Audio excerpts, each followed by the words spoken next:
සුබ දවසක් ඔයාලා හැමෝටම. අද අපි මේ කොහෙද යන්නේ කියලා ඔයාලා දන්නව නේද? අපි මේ අද යන්නේ කළුතර බෝධියට. අපි ගියේ සතියේ ට්‍රේවිල් එකේ ගාලු ගියා. ගාලු යන ගමන් මම හස්බන්ඩ්ට කිව්වා අපි පොඩ්ඩක් කළුතර බෝධියට ගිහිල්ලා යන්.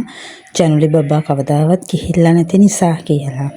ඒ හින්දා අපි එදා උදේ 5 මාට විතර ගෙදරින් පිටත් වෙලා මේ දැන් කළුතර බෝධිය ගාව ඉන්නේ. දැන් නම් වෙලාව ඇති 6:45ට 7ට විතර. අපි දැන් මේ සෙරෙප්පු ටික තියලා ඉවර වෙලා බෝධිය ගාවට යන ගමන් තමයි ඉන්නේ. පේනව නේද? මේ තියෙන්නේ බෝධියට පල්ලෙහා ටික පේන විදිහ. මේ පඩිපෙල් ටික නැගලා තමයි බෝධිය ගාවට යන්න ඕනේ.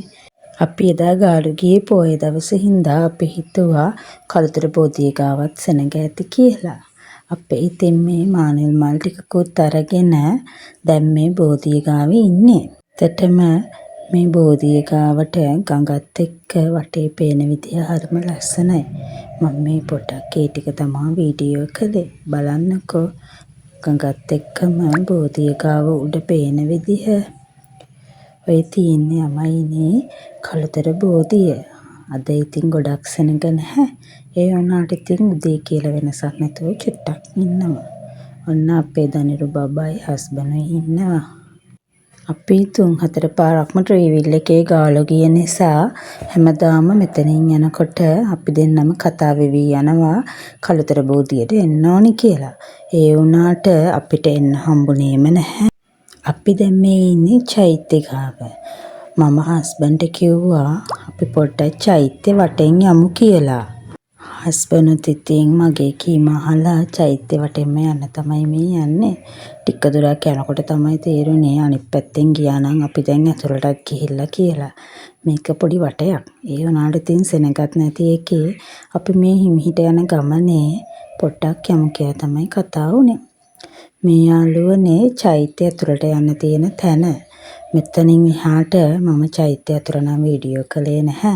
චෛත්‍ය මළුව තුල ජංගම දුරකථන භාවිතා කරන්න එපයි කියලා තිබුණ නිසා මම චෛත්‍ය උඩට යනකම් ඒ ටික විතරක් අරගෙන වීඩියෝ කරන එක නැවැත්තුවා.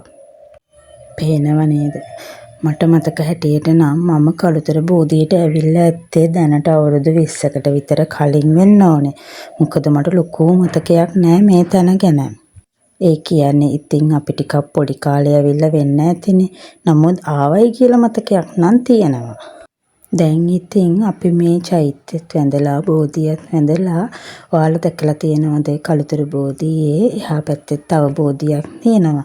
මේ පැත්තේ ඉඳලා එහා පැත්තට යන්න තියෙන මේ වගේ පොඩි උමම් මාර්ගයක. එතන ඇතුළේ හරිම ලස්සනට චිත්‍ර ඇඳලා තිබ්බා. ඔක්කොම තින් බෞද්ධ චිත්‍ර තමයි. මොකද මේක පන්සලක්නේ. අපි ඉතින් මේ පැත්තෙන් බැහැලා එහා පැත්තෙන් ආයෙ මතුවෙන්න ආවා. අන්න බලන්නක මේ පැත්තට ඉතින් අර වගේම පඩිපෙලක් තියෙනවා. පාලම යටින් ගිහිල්ලා මේ විදිහට අපි මේ පැත්තේ බෝධියටත් ආවා.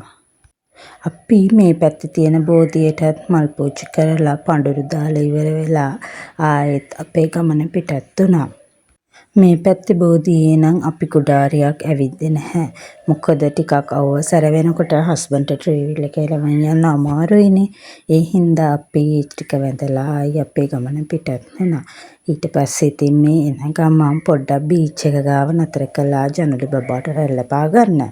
පේනව නේද? හරිම ලස්සනයි බීච් එක. මම හස්බන්ඩ්ට කිව්වේ ආයි දවසක අපි නාන්නම බලාගෙන එමු කියලා. එහෙනම් ඉතින් යාළුවනේ අද දවසේ මගේ මේ මිනි ව්ලොග් එකෙන් මම යනවා. ආයි දවසක ලස්සන ව්ලොග් එකක් අරගෙන එන්නම්. ඔයාලා හැමෝටම බුදු සරණයි.